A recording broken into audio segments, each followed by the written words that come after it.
first I was gonna call this video Stop Being Lied to 2020 or something to that effect, like of stop being lied to. But in reality, I was like, you can't control whether or not somebody lies to you or if somebody lies to you or not. But what you can control is how you receive the information and what you do with it. And stay tuned to this video. I also have a special surprise at the end of the video, just to keep you watching and keep you in suspense, because why not?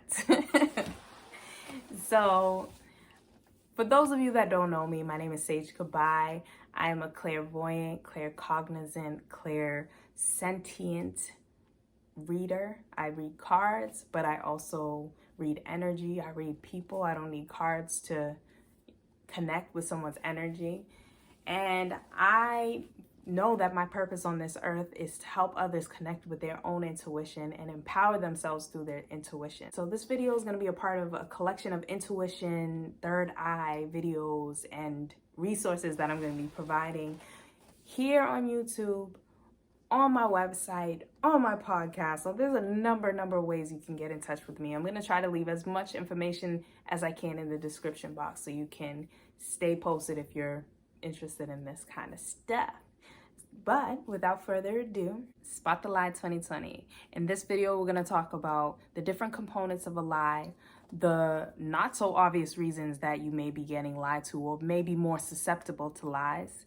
Also, how your third eye and intuition play a part. And if you look up like how to spot a lie, they're talking about setting a baseline. So this is a method that the FBI or CIA uses so that they can kind of, I want to say gauge, but not gauge, so they can qualify their informants, I guess. I see a lot of that information out there in the world. But what I'm not seeing is this information that I'm about to share with you tonight. So, and tonight, this morning, whatever time it is, whenever you're watching this video, I appreciate you. Yo. All right, so I just want to say, this is all relevant, but I want to say that I am somebody who has an outer child. A lot of times you hear people talking about inner child, heal your inner child, and they don't show no love to the people with the outer child. My child is out here in the world running around. My child is not inside, okay? And that's not something that I can help or contain. Like I just came into this existence in this carnation this way. That is me, right?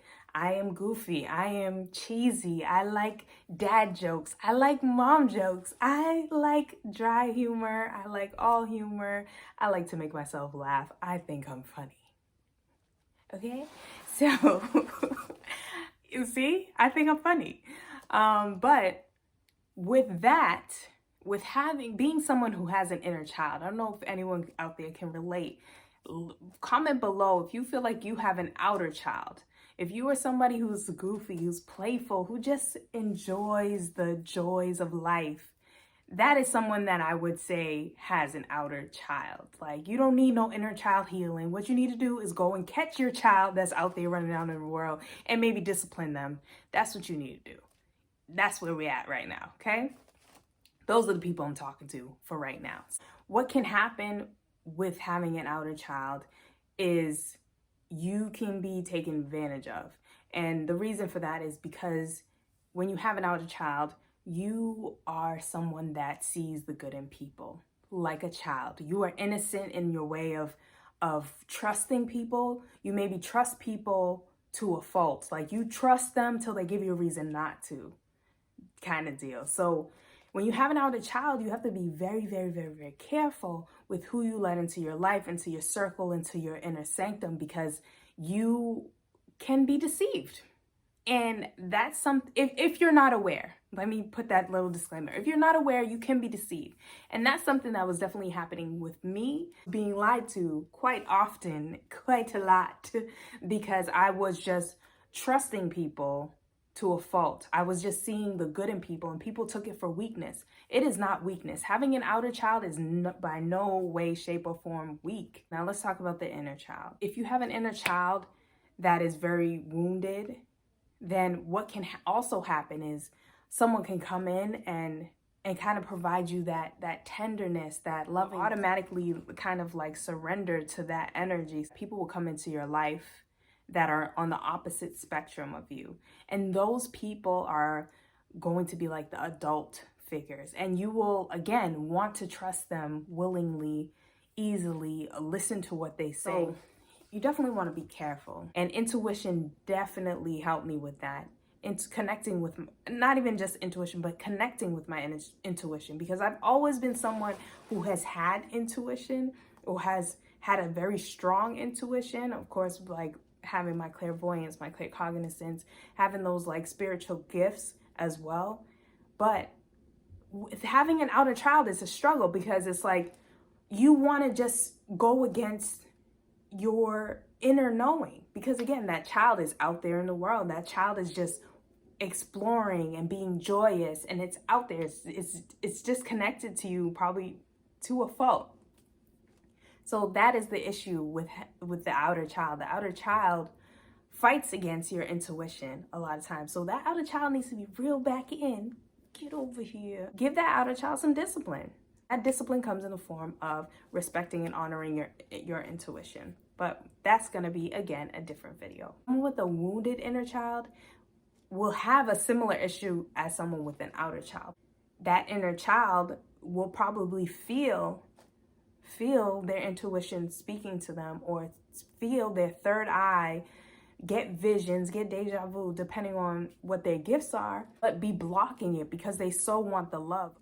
Now, let's talk about lies. CIA, I forget if it's the CIA or the FBI. CIA, FBI try to qualify their informants. What they do is they ask them to tell them a story, and that's the baseline, right? And then they'll bring them back 6 months later, ask them to tell the same story. And then if anything is different, they'll just continue to bring them in and ask them to tell that same story. If anything's different in the story, then they know, okay, this person can't be trusted. If the story is the same across the board, then, oh, this is my informant. This is someone who's trustworthy. This is someone who's not lying. A lot of times you don't have that length of time and opportunity to do that with people in your everyday life. So there's that. When someone is telling you a lie, there are many, many things that have to go into that lie. That person knows they're telling a lie, so they'll try to overcompensate. And with that overcompensation,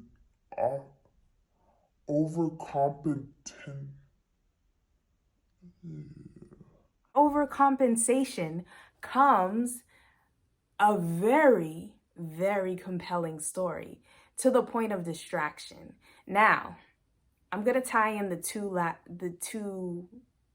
other points here about the lies and about your intuition and your third eye, and why it's so important to connect with your intuition and your third eye.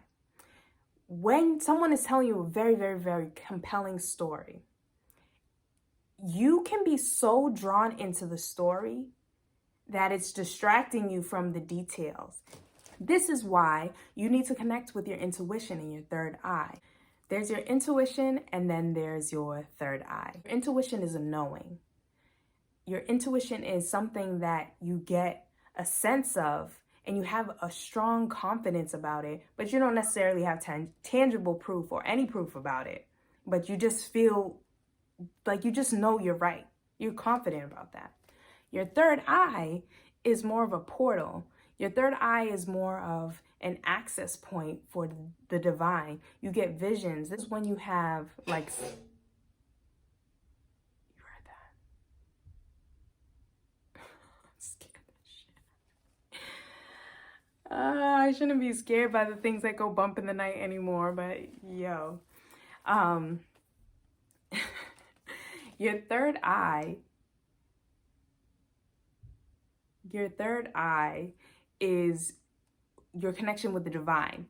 It is where you get your visions, your deja vu, your extra sensory perception. So like your clear cognizance, your clear tangience, your clear sentience, your clear audience, all of the different clears, which are basically heightened forms of the senses. Like when I say clear cognizance, that's a clear knowing, like clear knowing. Clarity is what I'm talking about. When I say clear audience, that's a clear hearing, like you hear something clearly. Why that matters is when you are getting this very compelling lie, this very compelling story, if you do not have clarity, if you do not have awareness, presence, which your intuition, which your third eye will bring you, awareness and presence, consciousness, right? That's why you need your third eye, to be open and aware and healed. So that's when you'll be able to be present, not only in the moment, just in general, but also present when you're being told this compelling story.